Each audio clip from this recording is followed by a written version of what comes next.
दुसरा जो काही विषय या ठिकाणी त्यांनी मांडला की हे जे काही आरोपी आहेत त्या आरोपींनी दबाव आणला का, तर मुळामध्ये या सगळ्या केसमध्ये हे जे पोलीस अधिकारी बदने आहेत या बदनेंचं एक प्रकारे जी काही आता आपल्याकडे माहिती आलेली आहे, चॅट्स आलेले आहेत, त्या सगळ्या ह्याच्यात तिची फसवणूक करून आणि शारीरिक शोषण केल्याचं आपल्याला लक्षात येत आहे बदनेंनी. आणि त्यातनं मग म्हणजे लग्नाचं आमिष दाखवणं वगैरे अशा सगळ्या गोष्टी झालेल्या त्यात लक्षात येतात. आणि त्यातनं नंतर मात्र वेगळी भूमिका या बदनेंनी घेतलेली दिसते. एक प्रकारे तिचं शोषण त्यांनी केल्याचं लक्षात येतं. आणि दरम्यानच्या काळामध्ये जे काही त्या ठिकाणी वेगवेगळ्या प्रकारे, कारण ती मेडिकल ऑफिसर होती, तर मेडिकलमध्ये ज्यावेळेस एखाद्या आरोपीला अटक होते त्यावेळेस तो अटकेकरता फिट आहे की नाही या संदर्भातला रिपोर्ट घ्यावा लागतो. तर अशा प्रकारचे काही रिपोर्ट्स हे त्या डॉक्टर महिलेने अनफिट दिले आणि म्हणून पोलिसांनी एक मोठं पत्र हे त्यावेळी त्यांचे जे वरिष्ठ आहेत त्या वरिष्ठांना लिहिलं की बाबा अत्यंत महत्त्वाच्या गुन्ह्यांमधले हे सगळे गुन्हेगार आहेत आणि यांना अनफिटचं सर्टिफिकेट दिलं जातं आहे. आणि मग त्याच्यावर चौकशी झाली, तिने देखील आपलं पत्र लिहिलं. पण ही सगळी जी बाब आहे ही 5 महिने आधीची आहे. आत्ता जे काही सुसाईड आपल्याला त्या ठिकाणी दिसत आहे त्यामध्ये एकीकडे बदनेनी केलेली फसवणूक आहे आणि दुसरीकडे त्या सगळ्या परिस्थितीचा फायदा घेऊन जो दुसरा आरोपी आहे त्या आरोपीनेही एक प्रकारे तिची फसवणूक केलेली आहे. आणि म्हणून त्या दोघांचं नाव लिहून त्या ठिकाणी या महिलेने ही आत्महत्या केलेली आहे. यामध्ये आत्तापर्यंतचे जे काही रिपोर्ट्स आहेत त्या 2 गोष्टी फॉरेन्सिकच्या रिपोर्ट्समध्ये क्लिअर झालेल्या आहेत. पहिलं की गळफास लावून, म्हणजे स्ट्रँग्युलेशन नाही आहे, गळफास लावून या ठिकाणी केलेली हा मृत्यू आहे. आणि दुसरं, हातावर जे काही लिहिलेलं आहे ते अक्षरं त्या महिलेचेच आहेत. अशा पद्धतीनं या 2 गोष्टी आत्तापर्यंत तपासामध्ये आलेल्या आहेत. अजून हा तपास आपण कन्क्लूड केलेला नाही. आता याची चार्जशीट लवकरच दाखल होईल.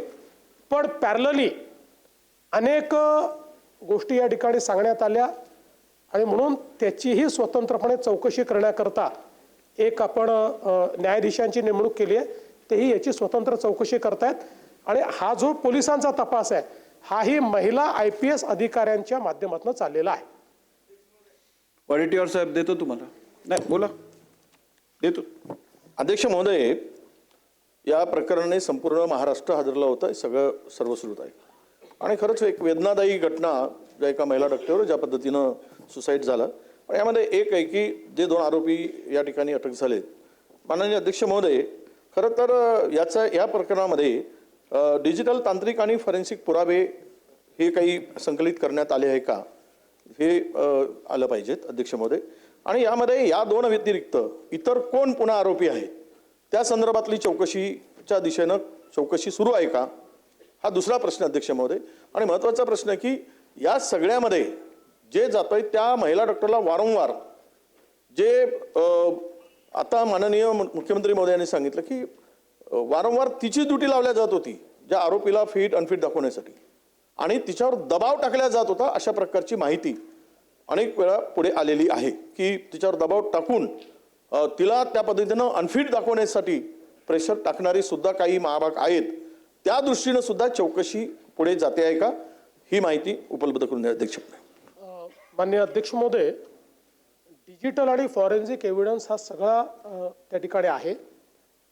पूर्ण व्हॉट्सॲपच्या चॅट्स, त्याचा ट्रेल हा सगळा प्राप्त झालेला आहे.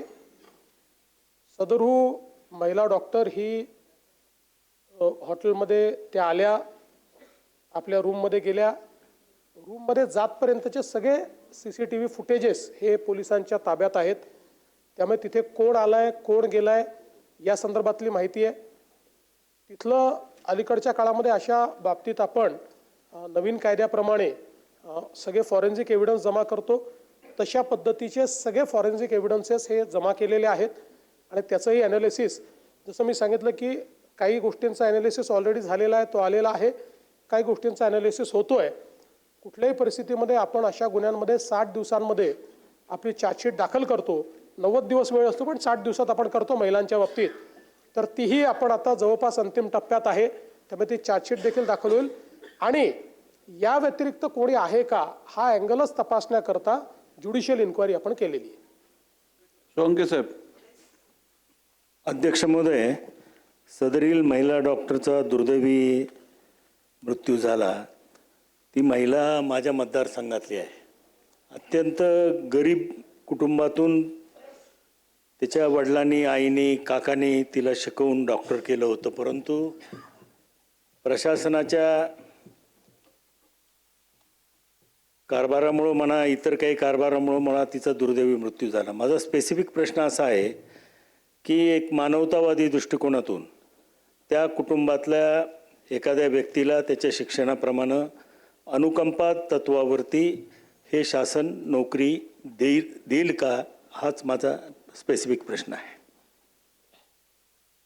सदरहू महिलेच्या संदर्भात, त्यांच्या परिवाराच्या संदर्भात सर्वांना संवेदना आहे. शासनही संवेदनशील आहे. आपल्याला माहिती आहे की सदरू महिला या 11 महिन्याच्या कंत्राटी पद्धतीनं त्या ठिकाणी होत्या.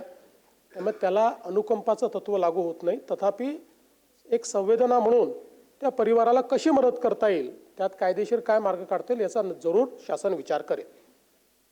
बोला ताई. नमस्कार. मी एक महिला आणि एक डॉक्टर म्हणून बोलते. इथे जरा भावना सांगते, कारण मी तिच्या यातना, त्या डॉक्टर महिलेच्या यातना समजू शकते. ती जेव्हा 4.5 वर्ष कठोर परिश्रम करून जेव्हा ती पास होते, तेव्हा तिच्या खूप आशा असतील जीवनाबद्दल, अपेक्षा असतील आणि तिची भविष्याबद्दल खूप स्वप्न असतील. ती एक प्रामाणिक आणि धाडसी मुलगी होती, म्हणून तिने या भ्रष्ट व्यवस्थेविरुद्ध तिने एक पोलखोल करण्याचा प्रयत्न केला आणि त्याच्यामध्ये तिचा मृत्यू झाला किंवा तिला तिथे चिरडण्यात आलं असं मी म्हणेन. आणि त्यासाठी तिला न्याय मिळण्यासाठी तिने आणि तिच्या कुटुंबाने काही व्यक्तींची नावं घेतली होती, ज्यांना नंतर काही गोष्टींनी क्लीन चिट देण्यात आली. त्यांची सुद्धा SIT मध्ये त्यांची चौकशी होणार का, तात्काळ आणि सक्तीने चौकशी होणार का, आणि जे अधिकारी आरोपी होती त्यांच्यावर मोकोकाचा कायदा लागणार का आणि त्यांच्यावर कठीण कारवाई होणार का.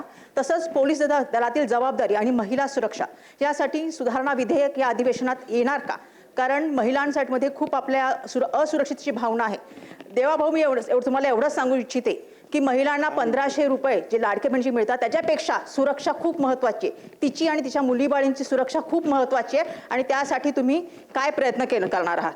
आणि त्याच्याबरोबरच ज्या वैद्यकीय आणि अत्यावश्यक सेवातील ज्या महिला कर्मचारी आहेत त्यांच्यासाठी विशेष सुरक्षा व्यवस्था तिथे तातडीने उभी करणार का, एवढंच विचारते. धन्यवाद.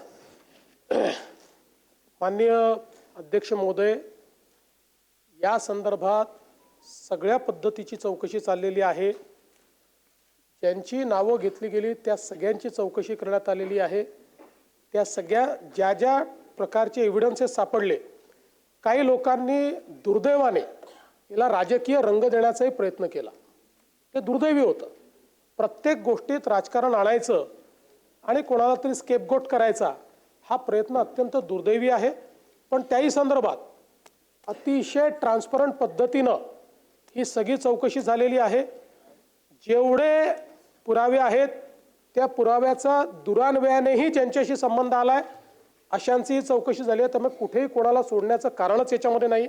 सगळ्यांची चौकशी या ठिकाणी होईल. दुसरं मला असं वाटतं की सातत्याने सगळ्या गोष्टी लाडक्या बहिणींशी जोडायच्या आणि लाडक्या बहीण योजनेशी जोडायच्या, ही पण पद्धत काही फार चांगली आहे असं मला वाटत नाही. खरं आहे की बहिणींची सुरक्षितता आपला महत्त्वाचा विषयच आहे आणि ते करणं आपले गरजेचं आहे. पण याचा अर्थ लाडकी बहीण योजना काहीतरी चुकीची आहे आणि लाडकी बहीण योजना नका देऊ पण हे द्या, अशा 2 गोष्टीचं कंपॅरिझन करू नका. या महाराष्ट्रातल्या 2.5 कोटी लाडक्या बहिणींनी योजना स्वीकारलेली आहे. ती त्यांच्या जवळची योजना आहे. त्यामुळे ती योजनाही ठेवू आणि महिला सुरक्षिततेकरताही जास्तीत जास्त प्रयत्न हे आपण या ठिकाणी निश्चितपणे करू, हेही मी ताईंना सांगतो.